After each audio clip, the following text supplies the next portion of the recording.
ಈ ಬಾರಿಯ big boss ನಲ್ಲಿ ಕೆಲವೊಂದಿಷ್ಟು ಇಂಟ್ರೆಸ್ಟಿಂಗ್ ಟಾಪಿಕ್ ಆಗ್ತಾ ಇದ್ರೆ ಕೆಲವೊಂದು ವಿಚಾರಗಳು ಬೇಜಾರಾಗ್ತಾ ಇದೆ, ಬೋರ್ ಆಗ್ತಾ ಇದೆ. ಅದು ಯಾವ್ದು ಏನೇನು ಅಂತ ತಿಳಿಸ್ತಾ ಹೋಗ್ತೀನಿ. ಸೊ ಮೊದಲನೇದಾಗಿ ನೆನ್ನೆಯ ಸಂಚಿಕೆ ನೋಡಿದ್ರೆ ಕಿಚ್ಚನ ಪಂಚಾಯಿತಿ, ಹಾಗೆ ಮೊದಲ ಗ್ರ್ಯಾಂಡ್ ಫಿನಾಲೆ ಪ್ರೇಕ್ಷಕರಂತೂ ತುಂಬಾನೇ ಎಕ್ಸೈಟ್ಮೆಂಟ್ ಇಂದ ವೇಟ್ ಮಾಡ್ತಾ ಇದ್ರು. ಹೇಗಿರುತ್ತೆ ಈ ಬಾರಿ ಎರಡೆರಡು ಗ್ರ್ಯಾಂಡ್ ಫಿನಾಲೆ ಅಂತ ಇರುತ್ತೆ, ಹೇಗಿರುತ್ತೆ ಏನಾಗುತ್ತೆ ಅಂತ ಹೇಳಿ. ಆದ್ರೆ ನಿನ್ನೆ ಎಪಿಸೋಡ್ ನೋಡಿದಾಗ ಸಾಮಾನ್ಯ ಕಿಚ್ಚನ ಪಂಚಾಯಿತಿ ಹೇಗೆ ನಡೀತು ಆ ರೀತಿನೇ ನಡೀತು.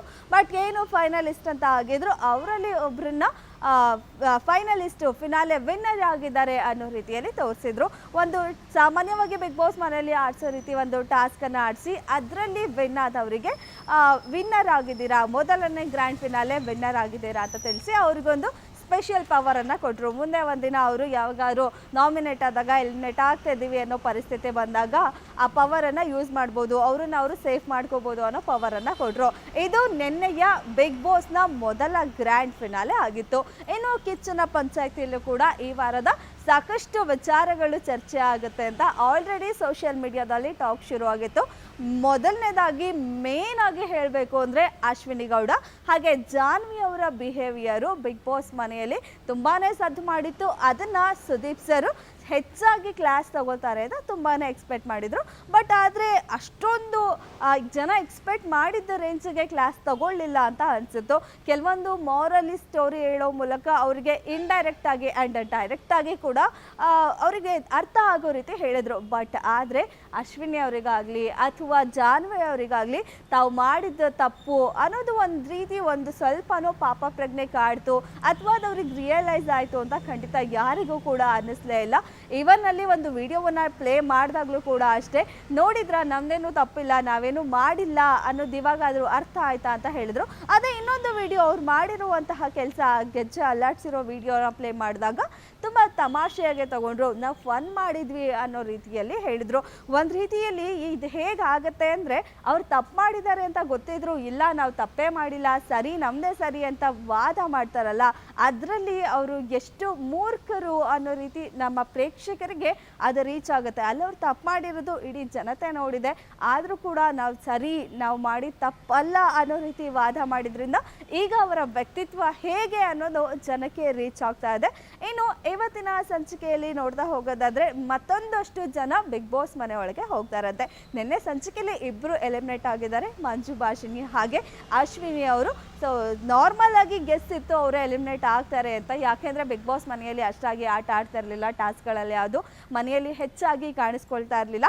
ಉಳಿದ ಕಂಟೆಸ್ಟೆಂಟ್ಸ್ಗಳಿಗೆ ಕಂಪೇರ್ ಮಾಡಿದ್ರೆ ಅವರ ಎಫರ್ಟ್ ಸ್ವಲ್ಪ ಕಡಿಮೆ ಇತ್ತು, ಕಾಂಟ್ರಿಬ್ಯೂಷನ್ ಸ್ವಲ್ಪ ಕಮ್ಮಿ ಇತ್ತು. ಹಾಗಾಗಿ ನಿನ್ನೆ ಇಬ್ಬರು ಆ್ಯಂಡ್ ಮಿಡ್ ವೀಕಲ್ಲಿ ಸತೀಶ್ ಅವರು. ಒಟ್ಟಾರೆ ಬಿಗ್ ಬಾಸ್ ಮನೆಯಿಂದ ಈ ವಾರ 3 ಜನ ಎಲಿಮಿನೇಟ್ ಆಗಿದ್ದಾರೆ. 17 ಸಂಖ್ಯೆ ಇದ್ದಿದ್ದು ಇವಾಗ 14 ಆಗಿದೆ. ಸೊ ಮತ್ತೆ ಇವತ್ತು ಬಿಗ್ ಬಾಸ್ ಮನೆಯೊಳಗೆ ಕೆಲವೊಂದಿಷ್ಟು ಜನ ಹೋಗ್ತಾರೆ ಅಂತ ಸುದೀಪ್ ಸರ್ ಈಗಾಗಲೇ ಹೇಳಿದ್ದಾರೆ. ಸೊ ಇಲ್ಲಿ ಪ್ರೇಕ್ಷಕರಿಗೆ ಮೂಡೋ ಪ್ರಶ್ನೆ ಏನು ಅಂದರೆ, ಮನೆಯಿಂದ ಆಚೆ ಕಳಿಸ್ತೀರಾ, ಮತ್ತೆ ಒಂದಿಷ್ಟು ಜನನ ಒಳ ಕಳಿಸ್ತೀರಾ, ಈ ನೆಸೆಸಿಟಿ ಆದರೂ ಏನಿದೆ? ಒಳಗೆ ಕಳಿಸಿರ್ತೀರಲ್ಲ ಅವ್ರನ್ನೇ ಒಂದು ಸ್ವಲ್ಪ ದಿನ ಆಡಿಸ್ಬೋದಲ್ಲ. ಈ ಮೊದಲ ವೀಕ್ಗಳಲ್ಲಂತೂ ಸಾಕಷ್ಟು ಜನ ಅನ್ಕೋತಾರೆ ಇಲ್ಲ ಈ ವೀಕ್ ಎಲಿಮಿನೇಷನ್ ಇರಲ್ಲ, ಅಂದರೆ ಈಗಿನ ಶುರು ಆಗಿರೋದ್ರಿಂದ ಸ್ವಲ್ಪ ಜಾಸ್ತಿ ದಿನ ತೊಗೊಂಡು ಹೋಗುತ್ತೆ ಅಂತಾರೆ. ಬಟ್ ಈಗ ಏನು ಎಕ್ಸ್ಪೆಕ್ಟ್ ಮಾಡ್ತಾರೆ ಆ ರೀತಿ ಏನೂ ಆಗ್ತಾಯಿಲ್ಲ. ಸೊ ಖಂಡಿತ ಈ ಮೊದಲ 3ನೇ ವಾರದಲ್ಲೇ 3 ಜನ ಎಲಿಮಿನೇಟ್ ಆಗಿ ಆಚೆ ಬಂದಿದ್ದಾರೆ. ಇವತ್ತು ಒಂದಿಷ್ಟು ಜನ ಒಳಗೆ ಹೋಗ್ತಾರೆ ಅಂತ ಹೇಳ್ತಿದ್ದಾರೆ. ಎಷ್ಟು ಜನ ಹೋಗ್ತಾರೆ, ಯಾರು ಹೋಗ್ತಾರೆ ಅನ್ನೋದು ಕೂಡ ಇಲ್ಲಿ ತುಂಬಾ ಕ್ಯೂರಿಯಾಸಿಟಿ ಆಗಿರೋ ಪ್ರಶ್ನೆ. ಆ್ಯಂಡ್ ಅವರು ಒಳಗೆ ಹೋದ್ಮೇಲೆ ಯಾವ ರೀತಿ ಅಡ್ಜಸ್ಟ್ ಆಗ್ತಾರೆ. ಈಗಾಗಲೇ ಅಲ್ಲಿ 3 ವಾರದಿಂದ ಅಷ್ಟು ಜನ ಕಂಟೆಸ್ಟೆಂಟ್ಸ್ ಇರ್ತಾರೆ. ಈಗ ಹೊಸಬ್ರು ಹೋದವರು ಯಾವ ರೀತಿ ಆಟವನ್ನು ಬದಲಾಯಿಸ್ತಾರೆ ಅನ್ನೋದು ಕೂಡ ಒಂದು ಕ್ಯೂರಿಯಾಸಿಟಿಯನ್ನು ಹೆಚ್ಚು ಮಾಡುತ್ತೆ. ಸೊ ಅದೇ ಈಗ ಪ್ರೇಕ್ಷಕರಿಗೆ ಪ್ರಶ್ನೆ ಅಂದರೆ ಯಾಕೆ ಹೊಸದಾಗಿ ಕಳಿಸ್ತಾರೆ, ಅವರನ್ನೇ ಆಟ ಆಡಿಸ್ಬೋದು ಅಂತ. ಬಟ್ ಬಿಗ್ ಬಾಸ್ ಈಗಾಗಲೇ ಹೇಳಿರೋ ಬಾರಿ ಈ 11 ವರ್ಷದಿಂದ ಏನು ನೋಡ್ಕೊಂಡು ಬಂದಿದ್ದೀರಾ ಆ ರೀತಿ ಬಿಗ್ ಬಾಸ್ ಅಲ್ಲ, ಈ ವರ್ಷದ ಬಿಗ್ ಬಾಸೇ ಬೇರೆ ಅನ್ನೋ ರೀತಿ. ಸೊ ಈ ಎಲ್ಲ ವಿಚಾರಗಳಿಂದ ಹೊಸ ಹೊಸ ವಿಚಾರಗಳು, ಹೊಸ ಹೊಸ ಕಾನ್ಸೆಪ್ಟ್ ಮೂಲಕ ಬಿಗ್ ಬಾಸ್ ಮೂಡಿ ಬರ್ತದೆ. ಆ್ಯಂಡ್ ಜನಕ್ಕೂ ತುಂಬ ಕ್ಯೂರಿಯಾಸಿಟಿ ಆಗಿದೆ. ಇದರಲ್ಲಿ ಮತ್ತೆ ಮೇನಾಗಿ ವಿಚಾರ ಹೇಳೋದಾದರೆ ಅಶ್ವಿನಿ ಹಾಗೆ ಜಾನ್ವಿ ಅವ್ರ ಬಿಹೇವಿಯರು. ನಿನ್ನೆ ಸಂಚಿಕೆಯಲ್ಲಿ ಕೂಡ ಅವರು ರಾತ್ರಿ ತುಂಬಾ ಅತಿಯಾಗಿ ಮಾತಾಡಿದ್ರು. ಅವರೊಬ್ಬರು ಕನ್ನಡ ಪರ ಹೋರಾಟಗಾತಿ, ಮಹಿಳೆ ಪರ ನಿಲ್ತೀವಿ ಅಂತ ಹೇಳಿ ಹೆಣ್ಮಕ್ಳಿಗೆ ಅವರು ಯೂಸ್ ಮಾಡ್ತಿರೋ ವರ್ಡ್ಸ್ಗಳಾಗಿರ್ಬೋದು, ಏಡಿಯಟ್ ಆಗಿರ್ಬೋದು, ಫ್ರೀ ಪ್ರಾಡಕ್ಟ್ ಅಂತ ಹೇಳಿರ್ಬೋದು, ಇರ್ಬೋದು ಆ್ಯಂಡ್ ಮುಚ್ಕೊಂಡು ಹೋಗು, ಈ ರೀತಿ ಎಲ್ಲ ವರ್ಡ್ಗಳೆಲ್ಲ ತುಂಬಾ ಒಂದು ರಿಯಾಲಿಟಿ ಶೋ ಅಲ್ಲಿ ಅಂಥ ದೊಡ್ಡ ವೇದಿಕೆಯಲ್ಲಿ ಅವ್ರು ಯೂಸ್ ಮಾಡೋ ವರ್ಡ್ ಅಲ್ಲ ಆ ಥರ. ಬಟ್ ಆದರೂ ಅದನ್ನು ಮತ್ತೆ ನಿನ್ನೆ ರಾತ್ರಿ ಕೂಡ ರಕ್ಷಿತಾ ಮೇಲೆ ಆ ರೀತಿ ಮಾತಾಡಿರೋದ್ರಿಂದ ಜನಕ್ಕೆ ಅವರ ವ್ಯಕ್ತಿತ್ವ ಹೇಗೆ ಅಂತ ಗೊತ್ತಾಗ್ತಾ ಇದೆ.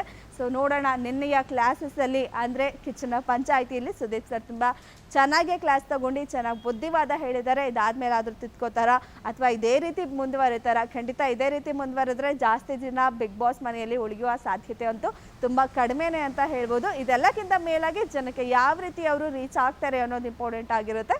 ಸೊ ಹೇಗೆ ಬದಲಾಗ್ತಾರ ಅನ್ನೋದನ್ನ ಕಾದು ನೋಡಬೇಕಾಗಿದೆ. ಇದಾಗಿತ್ತು ಈ ಹೊತ್ತಿನ ವಿಶೇಷ. ನೋಡ್ತಾ ಇರಿ ಗ್ಯಾರಂಟಿ ನ್ಯೂಸ್, ಸುದ್ದಿ ಖಚಿತ, ನ್ಯಾಯ ನಿಶ್ಚಿತ.